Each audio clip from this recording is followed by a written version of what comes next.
In a quiet suburban town in Illinois, there was an old two-story house that had stood for nearly a century. Children whispered about it in school corridors. Parents warned their kids not to trespass, and neighbors rarely looked at it directly when walking past. Its windows were dark, the paint on its wooden siding peeled away in strips, and the once bright porch sagged under the weight of rot and neglect. Nobody lived there anymore, but everybody knew the story. It was the house where someone had once summoned her. Generations of teenagers told the same tale. They said a group of girls had stood before the upstairs bathroom mirror nearly 50 years ago, daring each other to speak a name. 3 times, whispered in the dim light, the name of the woman who haunted glass and shadows. They called for Bloody Mary. What happened after was never clear. Some claimed one of the girls went missing and her body was never found. Others said all of them survived, but they were never the same again, never speaking of what they saw, their hair turning white before graduation. There were even stories that one of them scratched her own eyes out, unable to bear what the mirror showed her. The legend drifted like smoke through the years, passed down in hushed voices during sleepovers and Halloween nights.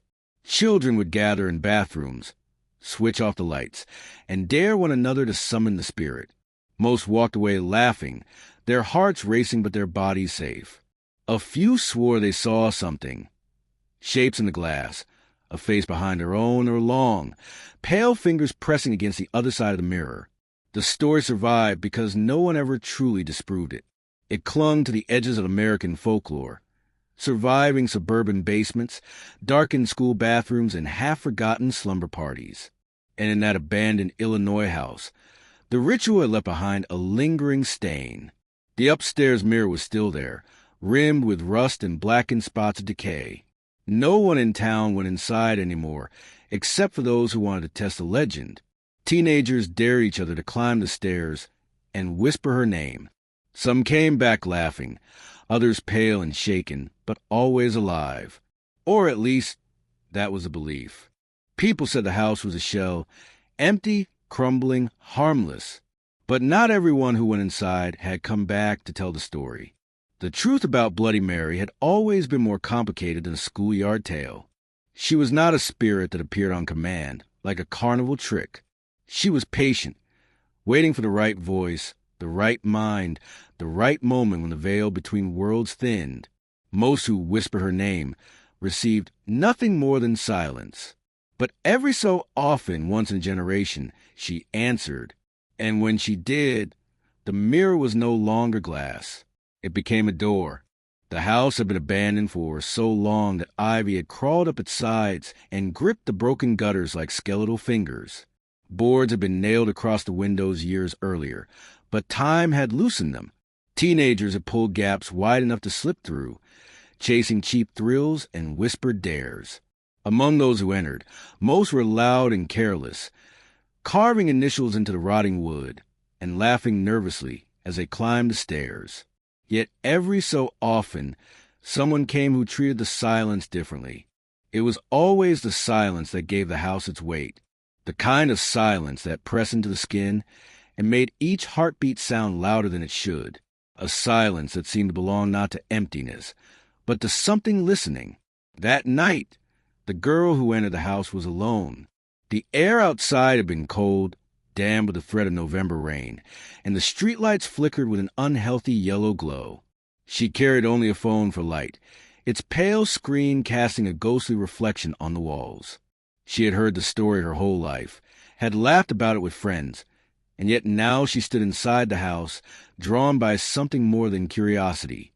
The staircase groaned beneath her weight, and the smell of mildew grew stronger with each step. The upstairs hallway stretched into darkness, wallpaper peeling in long strips like discarded skin. At the very end of the hall was a bathroom door, crooked on its hinges but still closed. Inside, the mirror waited. It was cracked at the edges, spotted with black where time had eaten away the silver backing. But the glass itself remained intact, its surface strangely clear despite the decay around it. A thick layer of dust coated the sink below, disturbed only by the faint trace of handprints. Too small, too delicate, and far too recent to belong to any intruder. She held the phone up, the screen's glow falling across the mirror. Her reflection stared back, pale, uncertain, framed by the ruined room. Behind her, the hallway seemed darker now, as if the shadows had grown thicker since she entered. The legend said it was simple. Turn off the light, look into the mirror, and whisper the name 3 times. Bloody Mary, Bloody Mary, Bloody Mary. It was a ritual so common it had become playground entertainment. But here, in this house, it carried a heavier weight. When she switched off the phone, darkness swallowed the room. The only sound was her own breathing, too fast, too shallow. She raised her face toward the glass and began. The first whisper faded into black, thin and uncertain. The second was steadier, trembling but real, and as she prepared for the third, the silence thickened around her, so absolute it seemed as if the world had stopped to listen. When the final whisper left her lips, the air inside the bathroom shifted. The temperature dropped, cold enough to bite the skin. The dust along the sink stirred as though something invisible had passed through it, and in the mirror, her reflection no longer matched her movements. The figure staring back tilted its head a fraction too late. The curve of its lips stretched a little too wide. She froze. The glass rippled like disturbed water. The ritual was complete, and Bloody Mary had answered. The surface of the mirror quivered, as though it were a pool disturbed by an unseen hand. The reflection smile lingered, too sharp, too knowing, and then melted away, leaving behind only the pale outline of a face. The girl's breath caught in her throat, but the glass seemed to breathe for her, each rise and fall echoing her own chest, each exhale fogging the surface with slow, deliberate rhythm. The temperature inside the room sank lower.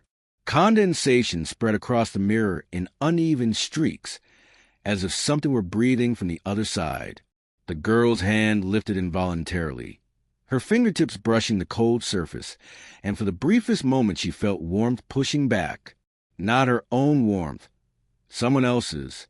Then came the scratching. It started faintly, like fingernails dragging across the underside of the glass. Thin, high-pitched, almost insect-like, the sound burrowed into the ears until it became impossible to ignore. Lines appeared inside the fog surface, sharp trails etched downward. They were not random. They were letters. The girl could barely read in the gloom, but the word emerged slowly, carved stroke by stroke. M-I-N-E. Her hand recoiled. The mirror pulsed, the glass swelling outward as though something pressed against it from within. The shape of fingers appeared, pressing into the silver, distorting the surface as if it were thin skin instead of hardened glass. 5 prints, pale and skeletal, spread wider until the whole pane trembled under their weight. The girl stumbled back, her body colliding with the bathroom wall. The phone slipped from her hand and fell to the floor, its glow casting jagged shadows upward. The mirror flickered in that dim light, and her reflection returned. Only it was no longer hers. The face staring back was gaunt, the skin waxen and colorless, the eyes 2 deep wells of darkness. Long, tangled hair framed features twisted by both agony and rage. And though the reflection's lips did not move, the whisper filled the room, layered with too many voices, as if dozens spoke at once through a single throat. The glass fractured. Thin cracks spread from the edges, splintering across the surface in a spiderweb of sharp lines. Yet the reflection remained intact, as though the cracks belonged to her world, not the girl's. With each split, the figure pressed harder, her hands flattening against the surface until her nails began to scrape audibly, leaving curling trails of red behind them. The girl tried to move, but her body refused. The air was heavy, pressing her down as if unseen hands gripped her shoulders. She could only watch as the reflection's mouth finally opened. Inside was not a tongue or teeth, but a void, bottomless and wet, a cavern that seemed to pull at the edges of the glass. And then the whisper came again, this time clearer, sharper, spoken directly into her ear, though no one stood beside her. She had been claimed. The mirror was no longer a reflection. It was an entrance. The cracks running through the mirror widened, spreading outward with the groan of strained glass. Yet instead of shattering to the floor, the shards held together, trembling as though something massive pressed from the other side. Each line glowed faintly, like veins of pale light, casting jagged patterns across the ruined bathroom walls. The girl felt the pull immediately. It wasn't gravity, but something deeper, a current dragging her toward the mirror with every shallow breath. Her skin prickled as the air thickened, as though she were standing at the bottom of the lake, the weight of unseen water pressing against her chest. Her ears filled with a low hum, a vibration that rattled her teeth and bones. The reflection leaned forward. Its dark eyes were pits, and yet within them shapes writhed. Not one woman, but many. Dozens of pale faces swam in the blackness, their mouths open in silent screams. Some were young, others ancient, their features twisted and broken. They clawed at the inside of those void-like eyes, their movements frantic, their presence undeniable. Each one had once stood before a mirror, whispering the same name. The girl realized then that Bloody Mary was not a single ghost. She was Legion, a collection of every soul who had answered the ritual and never returned. The woman in the glass was their vessel, their jailer and their executioner. The mirror bulged outward. A hand pushed through, not breaking the glass, but stretching it as though it were liquid. The skin was pale, slick, and wrong. Fingers too long, nails jagged like shattered bone. They curled as they emerged, scraping against the sink, dripping with moisture that smelled of iron and rot. The girl pressed against the wall, her breath ragged, but the hand was not alone. Another followed, then a third, each stretching through until the glass rippled with the weight of the figure forcing its way into the room. The whispering voices grew louder, overlapping in chaotic waves. Words formed within the noise, old prayers twisted into mockery, pleas that ended in laughter.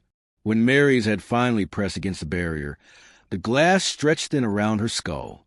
Her hair writhed like strands floating underwater, clinging to the surface before sliding free. Her face was not whole. It shifted with each flicker of light, morphing between beauty and rot, youth and decay, innocence and horror. One moment, she resembled the girl herself. The next, she was something corpse-like, her eyes two pits of bleeding shadow. The bathroom grew smaller as she emerged. The air smelled of damp earth and old graves, the scent of flowers left too long on a coffin. The girl felt her heartbeat falter, slowing as if in sync with the figure pushing into the world. The mirror strained, the sound of cracking glass now constant, like ice splitting on a frozen lake. Each second brought Mary closer. Her arms bent unnaturally as she forced her body through the rippling surface, her limbs contorting until they found shape on the other side. She was no longer just reflection. She was substance. And when her first foot touched the floor, the entire house seemed to sigh. Dust shook loose from the ceiling. The walls shivered, and somewhere deep within the structure, a door slammed shut by itself. The girl was trapped. The mirror behind the figure no longer reflected anything. It had become a black void, endless and hungry, its surface rolling with the movement of countless hands pressing forward, desperate to follow their queen. The ritual had not only opened the door, it had left it wide, and Bloody Mary had stepped through. The figure now stood fully in the ruined bathroom, her body hunched and unnatural, as though human bones had been forced into wrong shapes. Her hair hung in dripping ropes, plastered against her shoulders, and her skin glistened as if pulled fresh from the grave. Every step she took left behind a damp mark on the tiles, faint trails of red blooming outward like veins. The girl's body refused to move. Terror rooted her in place, but there was more to it than fear. Something inside the room coiled around her will, smothering every thought of escape. The air was thick, syrup-like, impossible to swallow, every breath dragging her closer to fainting. Mary's head tilted slowly, unnaturally, the sound of tendons straining echoing in the silence. Her eyes locked on the girl, those bottomless voids swimming with faces that clawed and screamed silently from within. Each face was pale, their mouths stretched in terror. Some appeared for only a second before dissolving into black, but their desperation was undeniable.